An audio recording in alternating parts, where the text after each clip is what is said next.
ఎన్టీఆర్కి అదర్స్లో ఎన్టీఆర్కి ఏమైనా డిఫరెన్స్ ఉందా? బాగా మాసిగా ఉండేవాడు అనుకుంటున్నాను నేను. ఇప్పుడు క్లాస్కి నచ్చే మాస్లో ఉన్నాడు. ఈ పోస్టర్స్ అవి చూస్తే కాస్ట్యూమ్స్ చాలా డిఫరెంట్గా ఉన్నాయి. సేట్ హీరోయిన్ కానివ్వండి, హీరో కానివ్వండి. సో దానికి ఎలాంటి ప్రికాషన్స్ తీసుకున్నారు? దానికి కూడా ప్రికాషన్స్ అంటే ఎక్కువ చోట గారి వర్కే కాస్ట్యూమ్ సైడ్ కూడా. మా మా డైరెక్షన్ డిపార్ట్మెంట్ అందరూ కూడా మొత్తం ఆన్లైన్ మొత్తం కాస్ట్యూమ్స్ అన్నీ చేసి ఈ కొత్త ఈ బాంబే నుంచి ఒక అమ్మాయి వచ్చింది. అమ్మాయి పేరు లేపాక్షి. హిందీ ఫిల్మ్స్ అన్ని చేస్తూ ఉంటుంది. ఆ అమ్మాయితో హీరోకి అన్ని డిజైన్స్ చేయించి ఎవ్రీథింగ్ ఈజ్ కాస్ట్లీ ఈ ఫిల్మ్. సో కళా దర్శకుడు ఆనంద్ సాయి, అలాగే ఎడిటర్ గౌతమ్ రాజు గురించి కొంచెం చెప్పండి. రాఘుల్ సినిమా చేస్తున్నప్పుడు నాకు ఆయనకి పెద్దంత ర్యాప్ ఏం లేదు ఫ్రాంక్. అంటే ఓకే, పని అంటే పని అలా చేసి వెళ్ళిపోవడం. నేను ఫ్రాంక్గా జల్సా సినిమా చూసి ఆనంద్ రికార్డ్ సైడ్ ఈయన చాలా బాగా చేశాడని చెప్పి ఆనంద్ గారు కావాలని చెప్పి నేను, అంటే Anand Sai very expensive art director అని అంటారు అందరూ. మనం స్పెండ్ చేసిన ప్రతి రూపాయి స్క్రీన్ మీదకి తీసుకురాగల సత్తా ఉన్నాడు. దాని తర్వాత మేము ఇద్దరం ఈ ఫిల్మ్ ట్రావెల్లో నాకు ఆయనకి తెలియని ఒక మంచి అండర్స్టాండింగ్, ఒక మంచి స్నేహం, చాలా చాలా హాయిగా అనిపించింది ఆయనతో ట్రావెల్ అవ్వడం. ఈ సినిమాకి మాత్రం భలే చేశాడు వర్క్. అంటే గ్రాండ్ అనమాట, ప్రతిదీ చాలా మంచి గ్రాండ్గా, చాలా తొందరగా, అంటే విత్ ఇన్ ద బడ్జెట్ ప్రతిదీ. అంటే బడ్జెట్ కేర్ కూడా తీసుకుని చేసిన ఆనంద్ చాలా బాగా చేశాడు.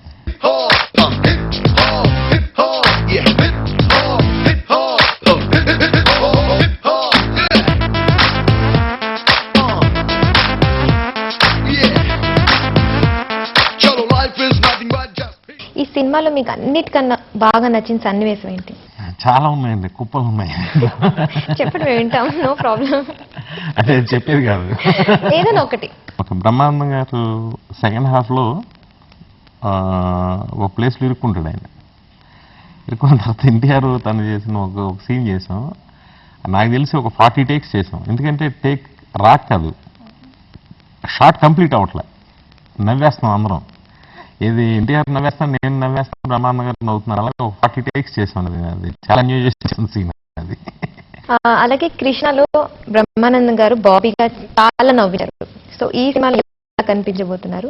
ఇతర నటీనటుల గురించి చెప్పండి. బ్రహ్మానందం గారు నిజంగా వర్డ్స్ కూడా రావట్లేదు. అంటే ఎంత ఈ స్క్రిప్ట్కి ఓకే చేయడానికి కూడా కారణం, చెప్పిన సీనే ఎన్టీఆర్ బ్రహ్మానందం అసిస్టెంట్ అనేది. అంటే ఆ క్యారెక్టర్స్ నేను ఇప్పుడు రివీల్ చేయట్లేదు. అక్కడి నుంచి పుట్టింది. ఈరోజు ఒక రైటర్ మైండ్లో బ్రహ్మానందం గారి గురించి ఒక కథ పుడుతుంది. బ్రహ్మానందం గారు అనుకుంటే కొన్ని సీన్స్ పుడుతున్నాయి, బ్రహ్మానందం గారు అనుకుంటే కొన్ని కథలే పుడుతున్నాయి. అంటే ఎవరికైనా ఒక స్టోరీ నేరేట్ చేసేటప్పుడు బ్రహ్మానందం గారితో ఒక మంచి క్యారెక్టర్ ఉంటే ఇది సినిమాగా తీద్దామనే స్టేజ్కి ప్రొడ్యూసర్స్, డైరెక్టర్స్ మైండ్ సెట్ మారిపోయింది. అంటే బ్రహ్మానందం గారు ఎంత హెల్ప్ అవుతున్నారో ఒక ఫిల్మ్కి అనేది మీరు చెప్తున్నాం. అసలు ఒక లాఫింగ్ క్లబ్లా అయిపోయిందండి మా సినిమా సెట్ అయితే, బికాజ్ ఆఫ్ బ్రహ్మానందం గారు. అంటే చాలా చిన్న చిన్న సీన్స్, చిన్న చిన్న ఎక్స్ప్రెషన్స్ ఆయన అనుకుని ఊహించుకుంటేనే ఫన్ వస్తుంది, ఆయన అనుకుంటున్నా వచ్చేస్తుంది. అసలు చాలా బాగా ఉంది, అద్భుతం. అంటే దగ్గర ఈ సినిమాకి ఆయన ఒక 50 days ఎంత వర్క్ చేసి ఉంటారు.